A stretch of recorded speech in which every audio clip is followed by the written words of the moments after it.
A história da PAN será respeitada, diz vice-presidente da Cacau Show. Pedro Seno assume Secretaria de Finanças de Santo André. Santo André inaugura nova estrutura da Secretaria de Saúde.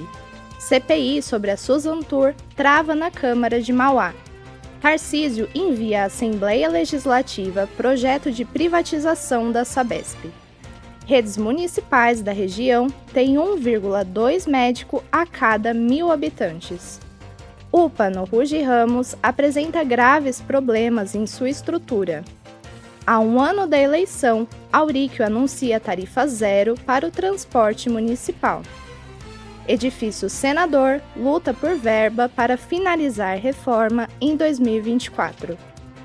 Ex-jogador sofre à distância com conflito no Oriente Médio. A semana em 20 minutos do Diário do Grande ABC começa agora. Que alegria ter você aqui de novo no Semana em 20 Minutos. Eu sou Laís Bento, repórter aqui no Diário, e para comentar o que aconteceu de mais importante no Grande ABC essa semana, está comigo o nosso diretor adjunto de redação, Rafael Rocha. Oi, Laís, tudo bem? Tudo bem com vocês que acompanham o Semana em 20 Minutos? Mais uma vez aqui a parceria firme e forte para contar o que aconteceu na semana aqui no Grande ABC, né, Laís? Perfeito, é isso mesmo. Bom, e você sabia que tem como compartilhar denúncias e participar do nosso noticiário? Então já salva o contato prático e rápido, é o 11 99 612 4764. Mande a sua pauta para o nosso WhatsApp, repetindo, é o 11 99 612 4764. E importante, para se manter bem informado não só sobre o que acontece no Brasil e no mundo, mas aqui na região, a recomendação é, claro, seguir o Diário do Grande ABC nas redes sociais. As atualizações em tempo real das nossas 7 cidades você acompanha no nosso site, que é o www.dgabc.com.br. Enfim, agora é hora de falar de economia. Primeiro destaque que a gente tem hoje de economia, Rafa, é a história da PAN será respeitada, diz vice-presidente da Cacau Show. Vamos lá, Laís. O nosso editor de economia, o Newton Valentim, conversou com o Daniel Roque, que é o vice-presidente da Cacau Show, né, empresa bastante conhecida aí do ramo de comércio de chocolate. E a Cacau Show fez, só para relembrar para quem acompanha aqui o Semana em 20 Minutos, a gente tem contado quase toda semana sobre a história da fábrica da PAN, que fica em São Caetano, né? A empresa faliu em 2017, 2018, e agora os seus ativos estão sendo vendidos para poder pagar as dívidas que a empresa contraiu. A empresa tem mais de 90 anos, né? Ficava ali no bairro Santa Paula.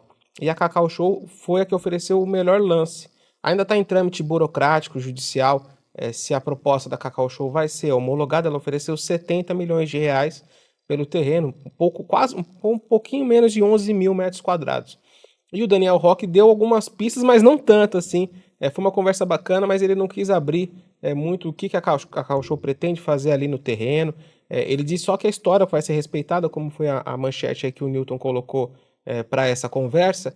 Mas ele foi detalhando algumas pistas, que se a Cacau Show for homologada mesmo, o público vai se surpreender com a proposta que eles têm ali para o terreno, que não envolve só o terreno ou a área, que eles também querem deixar alguma coisa de legado com relação ao chocolate. A fábrica da PAN, ela foi muito tradicional essa questão de venda de chocolate, principalmente nos anos 70, 80 e 90, com o cigarrinho de chocolate. Quem é mais antigo vai lembrar do cigarrinho de chocolate da PAN. Então é uma conversa muito bacana que o Daniel Roque fez com o Newton, falando também um pouco do mercado da Cacau Show, não só no Grande ABC, mas no Brasil todo, que vale muito a pena acompanhar no nosso site, viu, Laís? Perfeito, perfeito. Agora é hora de falar de política. Então, Pedro Seno assume Secretaria de Finanças de Santo André. Como funciona essa questão, Rafa? Notícia fresquinha aí, a gente está gravando na quinta-feira, então a nomeação do Pedro Seno aconteceu nesta quinta-feira mesmo, no dia, até pegando aqui no dia 19, para quem está acompanhando a gente, o nosso programa vai ao ar na sexta-feira, mas quinta-feira que a gente grava. O Pedro Seno é meio que um coringa já do governo do Paulo Serra, sempre que tem algum buraco ali para preencher, para poder executar algum serviço, o Pedro Seno é escalado. Ele está como secretário de administração hoje, e o José Cláudio Simões acabou saindo da Secretaria de Finanças, uma comunicação feita nesta quarta-feira pelo prefeito, e o Pedro Seno assume. A gente conversou com o Pedro Seno na noite de quarta-feira, para ele dar um pouco no panorama dos desafios que ele vai encontrar. Santo André vem enfrentando, não só Santo André, mas o Grande ABC como um todo, um problema de queda de arrecadação, principalmente de ICMS. O Pedro Seno diz também que Santo André elevou a régua da qualidade dos serviços públicos, então isso também traz custo, e tem uma pressão com relação a precatórios. Então esse tripé, que é o que ele vai atuar principalmente, para tentar ajeitar a casa e passar esse ano e o ano que vem, que termina o mandato do prefeito Paulo Serra, com o mesmo padrão de controle de gastos, de finanças, que veio norteando toda a gestão do Paulo Serra, que teve início em 2017. Uma conversa bacana também, está lá no nosso site, bem detalhado. O Pedro Seno é um cara bastante inteligente e sabe dos desafios, sabe que não é o mar de rosas que ele vai enfrentar, mas ele diz que está preparado. Ele já foi secretário de Finanças em 2021, então ele está voltando meio para um terreno que ele já conhece, para poder tocar agora esse 1 ano e 3 meses aí que falta para a gestão do Paulo Serra terminar. Interessante. E na mesma cidade, a gente tem o destaque que Santo André inaugura nova estrutura na Secretaria de Saúde. Isso, foi também a inauguração, aconteceu nesta quarta-feira. A prefeitura decidiu alugar um prédio, então a estrutura toda está aqui pertinho da gente, na Rua Catequese, bem na frente ali do prédio onde funciona a CVC, na frente do estoco, naquela esquina da Rua Catequese com a Padre Anchieta, para quem conhece bem aqui a região central de Santo André. Então é uma estrutura que vai juntar todos os departamentos administrativos da Secretaria de Saúde. Até semana passada, né, funcionava tudo meio separado. O gabinete do secretário, por exemplo, ficava no prédio do executivo, que é ali na esplanada do Paço, mas outros setores administrativos funcionavam na Rua 1º de Maio.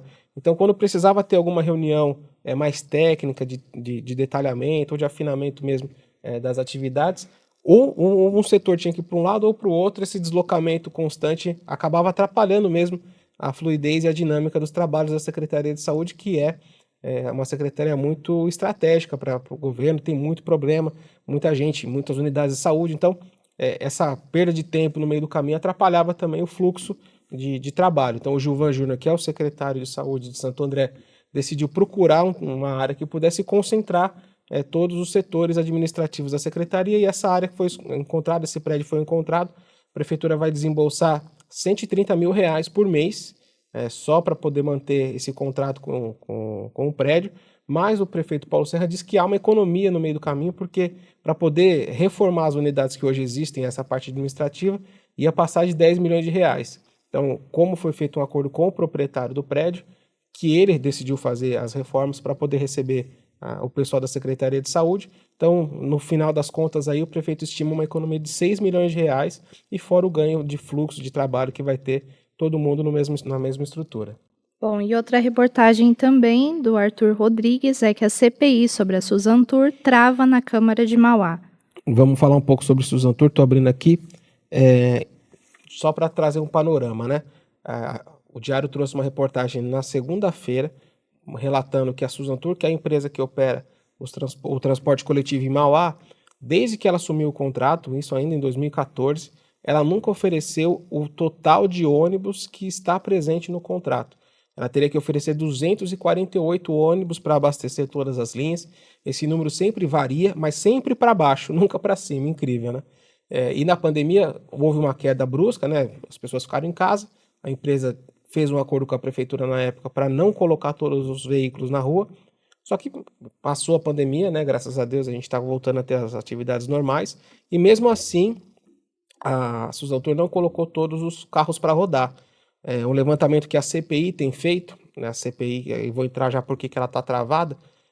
O último levantamento que a CPI fez foi que a Suzantur está oferecendo 215 veículos em vez de 248. É um número muito considerável a menos, e a gente trouxe fotos, né? O Celso Luiz, nosso repórter fotográfico, foi no terminal de Mauá numa sexta-feira, o terminal lotado, as pessoas esperando o ônibus ainda, muito por conta desse déficit aí no volume de carros que vão para a rua, né? E com relação especificamente à CPI da Suzantur, como você colocou, Laís, a CPI foi instalada em fevereiro de 2021. A gente tem acompanhado em Brasília algumas CPIs, elas demoram 4, 5, 6 meses. Essa CPI está indo para o 4º ano de vigência, né? Estamos em 2023, a CPI ainda está ativa, com prorrogações sucessivas, e as coisas não andam, incrível. E aí o Diário trouxe essa reportagem do Arthur Rodrigues também, para ver se minimamente via jornal os vereadores, são 3 vereadores que tocam a CPI, né, o Mazinho é o presidente, mas para ver se os vereadores resolvem de fato colocar esse assunto para rodar de fato, viu, Laís? Sim, Rafa. E a nível estadual, a gente tem destaque que o Tarcísio envia à Assembleia Legislativa um projeto de privatização da Sabesp. Isso, então quem também acompanhou aqui o nosso programa Semana em 20 Minutos, sabe que a gente tem trazido esse assunto semanalmente. O governador Tarcísio de Freitas quer privatizar a Sabesp, ele aponta que vai ter um investimento muito alto com a iniciativa privada por essa parte que hoje é do Estado. Então ele enviou na terça-feira o projeto de lei pedindo autorização da Assembleia Legislativa para tocar esse plano de privatização.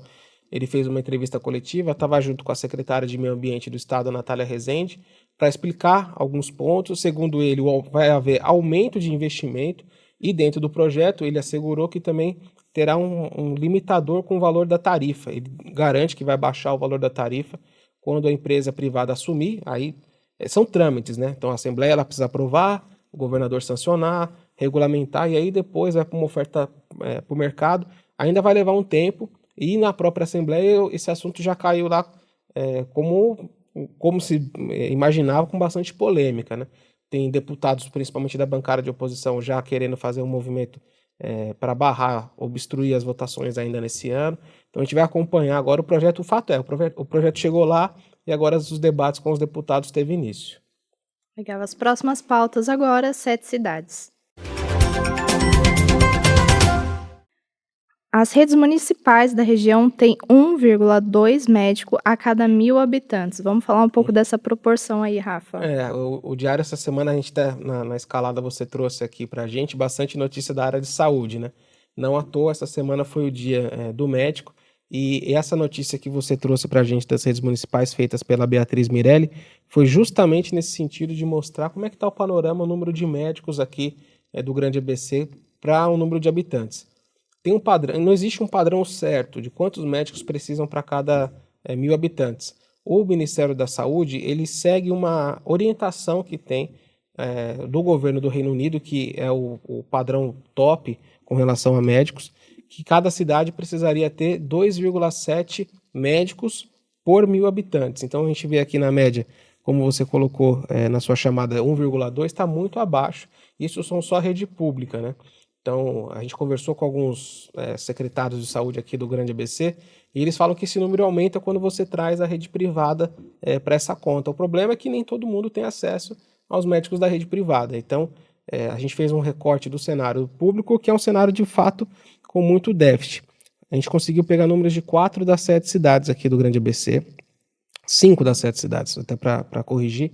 Então, são 2.097 médicos. A gente tem uma população de 2,8. A gente pediu dados também da Prefeitura de São Bernardo e São Caetano, eles se recusaram a responder, e esse levantamento acaba sendo prejudicado com relação a isso. Mas o fato é que, pegando essas 5 cidades, a gente tem um déficit importante que mostra que é preciso investir mais ainda na formação de médicos e que esses médicos consigam trabalhar na rede pública, que é o principal, para poder dar conta justamente do atendimento para quem não consegue pagar um convênio ou uma rede particular para ele ou para a própria família. Bom, e pensando então na saúde de São Bernardo, a gente trouxe a reportagem de que a UPA, no Ruge Ramos, apresenta graves problemas em sua estrutura. A gente estava falando de investimento em saúde e esse é um outro ponto, né? Com relação à saúde municipal em São Bernardo. O governador Tarcísio, no comecinho do segundo semestre, aportou 150 milhões em transferências para a Secretaria de Saúde de São Bernardo, que já estava apresentando alguns problemas de estrutura em algumas unidades. O prefeito Orlando Murano pediu esse dinheiro, o governador deu. O problema é que, pelo jeito, esse dinheiro já foi consumido e os problemas continuam. Então o Arthur foi lá na UPA do Rude Ramos. Nesta quarta-feira, o Gabriel Rosalim, que é um outro repórter nosso, foi na UPA do Silvina, e as duas UPAs apresentam problemas graves de estrutura, goteiras, infiltrações, problemas de atendimento. No Silvina tem cadeira sem assento. A situação ali em São Bernardo ela merece atenção e a equipe do Diário vai estar em cima para poder acompanhar todo esse problema lá na secretaria, viu, Laís? Sim, dando um pulo então em São Caetano, há um ano da eleição, 2024, a Auríquio anuncia tarifa zero para o transporte municipal. Esse foi o assunto da semana em São Caetano, né? O prefeito José Auríquio Júnior anunciou a gratuidade no sistema municipal de transporte, que quem opera é a Aviação Padre Eustáquio, vai investir mais ou menos 34 milhões de reais por ano para subsidiar totalmente o sistema, mas esse assunto ele também chamou muita atenção por toda a questão política colocada no meio do debate. Foi feita um ano da eleição, né, como você bem colocou aí na chamada, o anúncio foi feito recheado de vereadores, 15 vereadores participaram da solenidade oficial, acontece justamente no período em que as pesquisas eleitorais apresentam uma força da oposição. O Auríquio ele não pode ser mais candidato, mas ele vai apresentar um nome para as urnas. Então, todo esse caldo colocado aí fez com que esse anúncio do Tarifa Zero ganhasse uma proporção também um pouco mais delicada de se colocar. Não só o benefício para a população, claro, Tarifa Zero é importante, a população merece e tem o direito de se deslocar. A Prefeitura de São Caetano está conseguindo, ela tem uma questão financeira favorável, a cidade é menor, a Tarifa Zero já acontece em outras cidades, São Caetano vai ser a cidade de número 74 a ter esse benefício. Geralmente prospera em cidades menores, mas esse caldo político dentro do anúncio do Tarifa Zero também chamou a atenção. Então a gente fez uma reportagem também bastante completa, trazendo todos esses pontos. O ponto técnico, né, da questão do Tarifa Zero, como vai funcionar, mas também esse timing mais político que o Auríquio decidiu colocar esse assunto para rodar. Sim, e outro ponto também de destaque essa semana foi que o edifício Senador tem lutado por verba para finalizar uma reforma em 2024. Reportagem sua, né, Laís? Sim, Você com conversou certeza. bastante com o pessoal lá do Edifício Senador. Vamos tentar ser rápido aqui para fazer um resgate. O Edifício Senador é aquele edifício na Avenida Índico que desabou em 2012. Para quem é mais antigo vai lembrar. Acabaram 2 pessoas falecendo naquele triste episódio. Fica bem ali no centro de São Bernardo, atrás da prefeitura. E desde 2012, a administração do condomínio ali era um prédio mais comercial, vem lutando para tentar arrecadar verba e tentar concluir a reforma daquele equipamento. Estamos aí passando bastante tempo, já 2012 para 2023, 9 anos aí de lutas, né? Sim. Com relação a isso. Parece estar chegando na reta final, né? Você até conversou com o administrador do condomínio nessa semana também, porque teve uma assembleia, né, Laís? Isso. Eles conseguiram a aprovação ali dos condôminos para contrair um novo empréstimo de 5 milhões de reais. O rateio vai ser feito entre os condôminos. Também reavaliar o valor da dívida. Tem dívida com a Enel, dívida com a Sabesp. Os próprios condôminos não pagaram, os condomínios têm que pagar. Mas, aparentemente, o que a gente percebe é que essa situação está chegando para o fim, porque aquele prédio, numa região tão central de São Bernardo, do jeito que ficou durante anos, depreciava muito a imagem de São Bernardo para fora. Com certeza. E agora é momento de falar de esportes. E aqui o ex-jogador sofre à distância com um conflito no Oriente Médio. Quem seria, Rafa? O esporte a gente costuma trazer assuntos mais leves aqui, né? Mas esse assunto é delicado, também merece ter atenção. O jogador, pegar o nome certinho, quem fez a reportagem foi o Newton Valentim, que por muito tempo foi repórter de cidades aqui também, de esportes aqui no nosso jornal. É o Leandro Simeone. Ele atuou no time israelense chamado Hapoel Beer Shiva. Ele, aqui no Grande ABC, ele atuou no Grêmio Mauaense, depois ele foi pegar a vida dele para fora do país. E hoje ele está lá, ele mora em Israel, justamente no meio do conflito ali entre o Hamas e Israel. Esse conflito muito triste que a gente tem acompanhado no noticiário nacional, com mortes de civis, com bombardeios até em hospitais. E ele está no meio desse caldeirão, desse conflito. Ele comentou um pouco com o Newton Valentim como é que viver numa situação dessa, viver sob essa tensão, de não saber o que vai acontecer no dia de amanhã, se a casa dele pode ser bombardeada ou não. Então foi uma reportagem bastante emocionante até, dele contar um pouco de como é que tem sido os dias ali em Israel depois do início da guerra, ali, do conflito entre o Hamas e Israel. Então, recomendo também para quem está assistindo a gente ver essa reportagem, que ela está muito bacana mesmo, para a gente ter um pouco da dimensão de como é que está o conflito ali na faixa de Gaza, viu, Laís? Sim, então essa e outras reportagens no nosso site www.dgabc.com.br.